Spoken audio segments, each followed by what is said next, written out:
Nikola Jokić is putting together the greatest individual season in NBA history, averaging a 30-point triple-double on shooting splits that look like someone made a typo. He leads the league in rebounds, leads in assists, leads in every advanced metric that exists. And he's doing all this while two of his four best teammates have been injured for over a month. So naturally, the betting eyes still have him as the second choice for MVP. I was out with my family at dinner and got the news, and the first time I heard it, I thought it was for sure fake. I thought it was a hoax. People messing around, whatever. It's nothing you can do. Every major sports book, every betting application still lists Shai Gilgeous-Alexander as the favorite to win this year's award. SGA is incredible, and trashing him isn't the point here. What Jokic is doing right now goes beyond impressive and lands somewhere in unprecedented territory. If the voters hand SGA back-to-back MVPs over this kind of season, we're not talking about a questionable decision. We're talking about the greatest snub in the history of professional basketball. A little sad about losing AD, but we got in his prime Luka, right? So we're set for the next 10, 15 years. What you think of the trade with Luka Doncic? Rounds to an even 30. And once placing Luka fifth in the entire NBA in scoring. That alone would be an elite season for most players.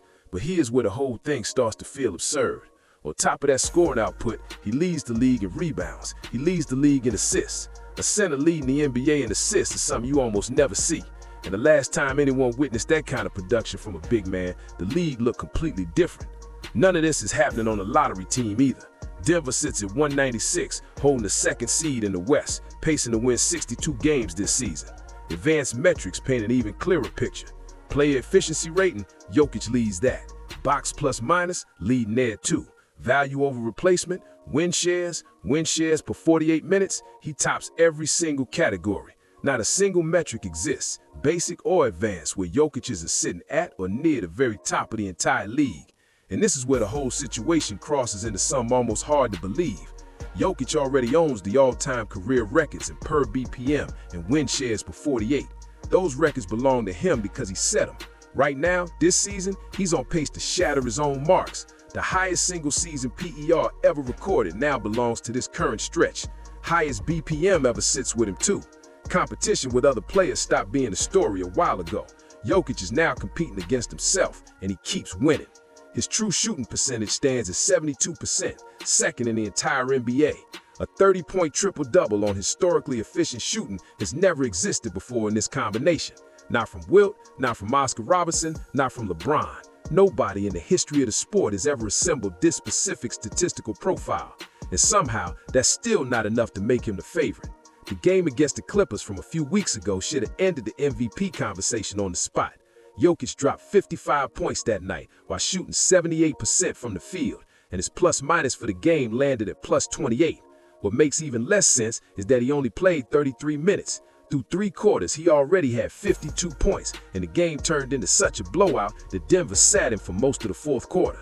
His dominance so complete that they didn't even need him to close things out. He wants to go out there and win. So when you put a guy like that on your team, and obviously everybody knows how skilled he is, and the way he makes the game, easy. Historical context makes that performance even more striking.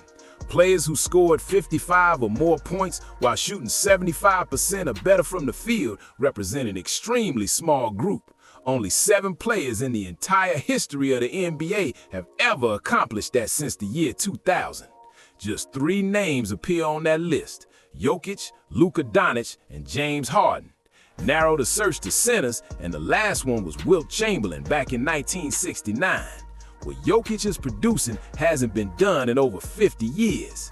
The circumstances surrounding these performances make everything even more impressive. Aaron Gordon has been out for over a month.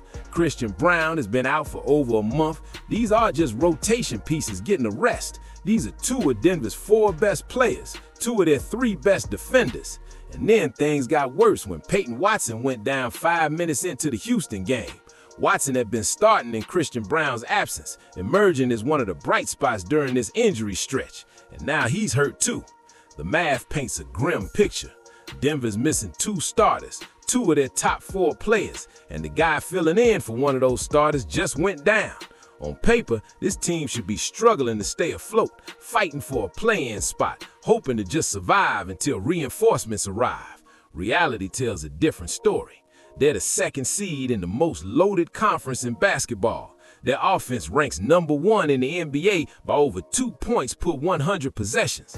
Spencer Jones has been starting for them, averaging 4.8 points per game, and they're still dominating.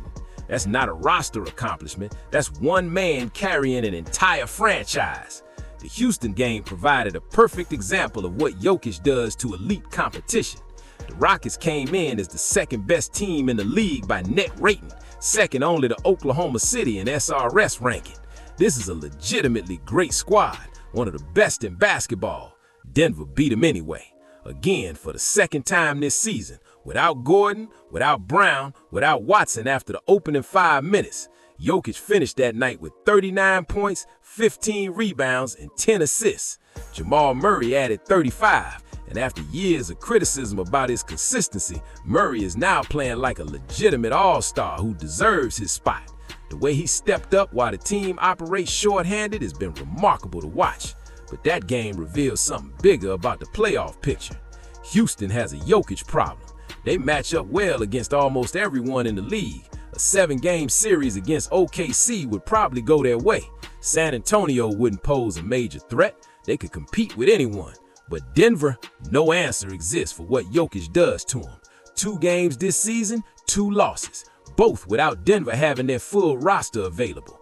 If Houston's front office is smart, they're praying Denver draws Oklahoma City before they have to face the Nuggets in the playoffs.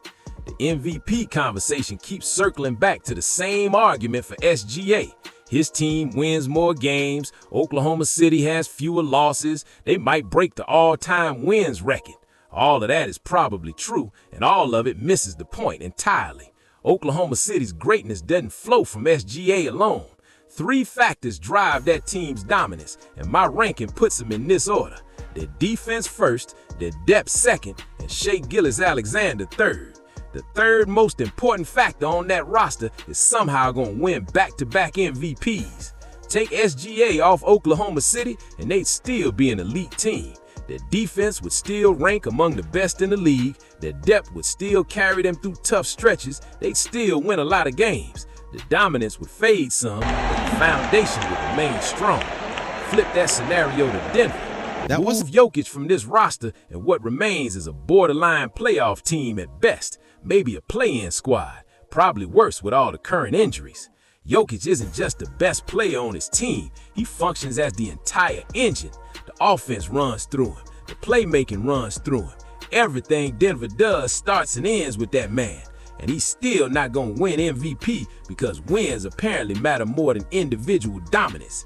Even with the guy with fewer wins carrying a heavier load with less help. An SGA victory in this race sends a clear message. Nothing Nikola Jokic does from now until the end of his career will ever be enough. The goalposts will keep moving, the excuses will keep coming, the most dominant player of his generation will keep getting passed over while voters reward team success over individual excellence. Denver's path forward still holds promise despite everything. The supporting cast looks different than it did 2 years ago, and in several ways it looks better.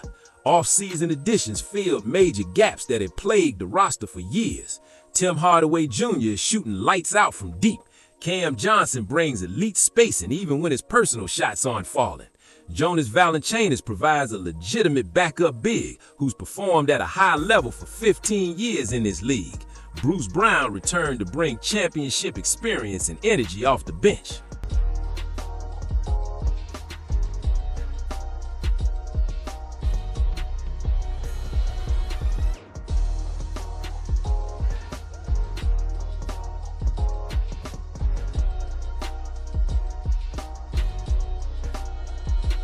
Spacing represents the biggest transformation.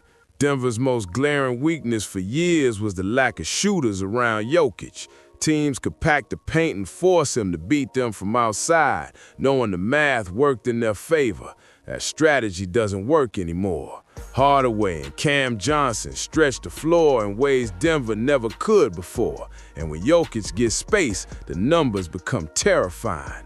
His shot chart reads like a cheat code. 58% on jumpers, 78% on layups, 71% on hook shots, 80% on floaters. 80%. When defenders have to respect Denver's perimeter shooting, Jokic gets one-on-one matchups in the post. Nobody in the league can guard him alone. The Western Conference this season is absolutely loaded with threats. Oklahoma City looks capable of setting records. Houston is legitimate. San Antonio has Wembanyama, who just cooked the Thunder while playing only 20 minutes. Minnesota made back-to-back conference finals and shouldn't be forgotten. Golden State has Steph Curry, and now Jimmy Butler lurking around the 8th seed like a playoff sleeper nobody wants to face. And then there's the Luka situation. Whatever happens with him and the Lakers could reshape the entire playoff picture overnight.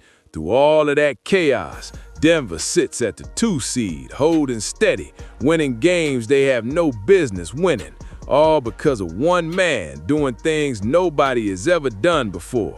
Conversations about greatness in basketball happen constantly. Debates about GOATs and legacies and all-time rankings fill every sports show and podcast. But appreciating greatness while it's actually happening is something people rarely do. History being made right in front of you is easy to miss when it shows up every night. Nikola Jokić is putting together the best offensive season by a center since Wilt Chamberlain walked off the court for the last time. A depleted roster surrounds him. No drama follows him. No demands come from him. He just shows up every night and produces stat lines that look like video game numbers. And somehow, the basketball world has decided that's not enough. Watching Jokić this season, really watching, means witnessing something that might not come around again.